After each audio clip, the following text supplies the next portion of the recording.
Now, in the story, we have two different characters. One is Sakal, the other one is Vilas. Let us now see how the incidents turn in the life of Sakal and Vilas. Sakal and Vilas both stay in a village where Sakal's father, Butta Chaudhary, does farming. He is an agricultural farmer and his mother looks after the household chores.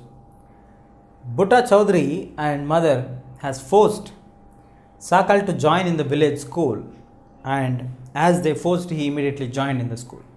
After joining in the school, he was very much interested in studies, so he completed his study and he was able to pursue up to the secondary certificate of education, that is up to plus 2 level. After completing his plus 2 level, his parents forced him to study the vocational course in computer science. After doing the vocational course in the computer science, he is able to achieve a job in a private firm.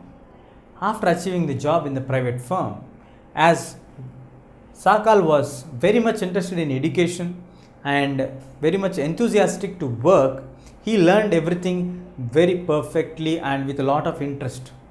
So his zeal of interest made others also to appreciate him, and he was able to work very effectively even in the office. In this course of his journey, he found out some of the works are being repeated continuously in the office. So he discovered a software which helps the officers to make the work very easy for his office. With this creation of the software, which is very useful for the office boss was very much impressed with Sakal and immediately promoted him and even increased his salary. So now Sakal is on a pitch of raising. He is in the horizon of raising levels. Let us see what happened with Vilas. Vilas, at very young age, lost his father. Both live in the same village, and his mother used to sell fish. She used to buy fish from the nearby wholesaler, and she used to sell them in the Mandi region, means within the village some part where she used to sell the fishes, and hardly after paying back the amount what she has taken for buying the fishes from the market people, she used to get profit of daily 20 or 30 rupees per day. So it was very difficult for them to manage the day. As the time passed on, the days go on, there was some medical difficulty for Vilas. What happened for Vilas then? Vilas was taken to a government hospital to check what happened to him. The reports have clearly stated that he has arthritis. So with this unhealthiness, he is not able to attend the school also properly. So he was a dropout of the school. After some years, his mother has expired.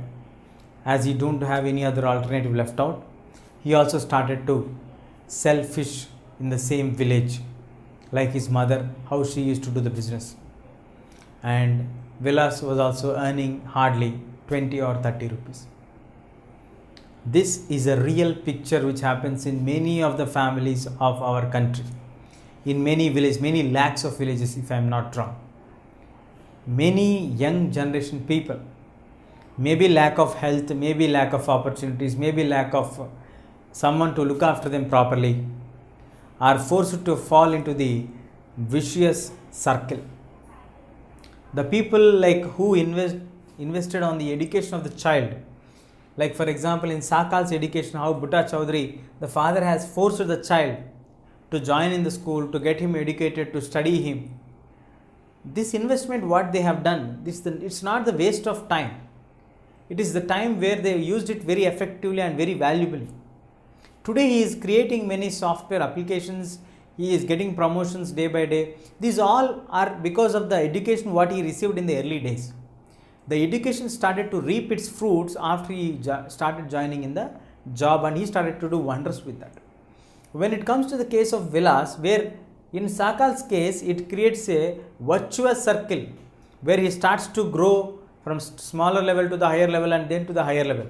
But when it comes to the Vilas, it was very difficult for him to find out any other alternative, and though he was interested to do the work, his body is not supporting that to do for him because he is physically not fit to do any physical activity. He is suffering with arthritis. So, education is very important for anyone to develop. Parallelly, health also is very, very important. The health and education should be balanced, and both should be in par of excellence. Education, you have to get well educated. Health also, you should be really healthy. Then only you can manage and you can do wonders with your knowledge what you have. Then you become an asset to the country, like how the Singaporeans have done, how the Japanese people have done. They have invested in the quality of education to be changed in the country. They have upgraded the quality of education which is given in all the schools of the Singapore and Japan. The quality of education is must and mandatory. They maintain a good quality of education. And these all started to show its result after 20 years or 30 years when these children came out of the universities and they started to work. They started to do the works effectively and creatively and creating many new things, experiments, softwares, many new plans, ideas. All these started to flow in and the market has changed. This is how the investment in education and health can bring a country from an undeveloped country, a third world country, to a very developed country, or the list of the developed countries, the top it can be placed. Examples, we have live examples. Singapore in 1965, it was a dominant country by Hong Kong. After it got separated, it was now the best place to do business by the World Economic Forum report. And later we have Japan, which suffered with the atom bombs in 1945 and 50, where always we have the threat of earthquakes naturally. But still they are able to excel because they have invested in education and health of the citizens of the country. If you like this video, please give a thumbs up. Please subscribe to our channel to get more videos on CBSE syllabus.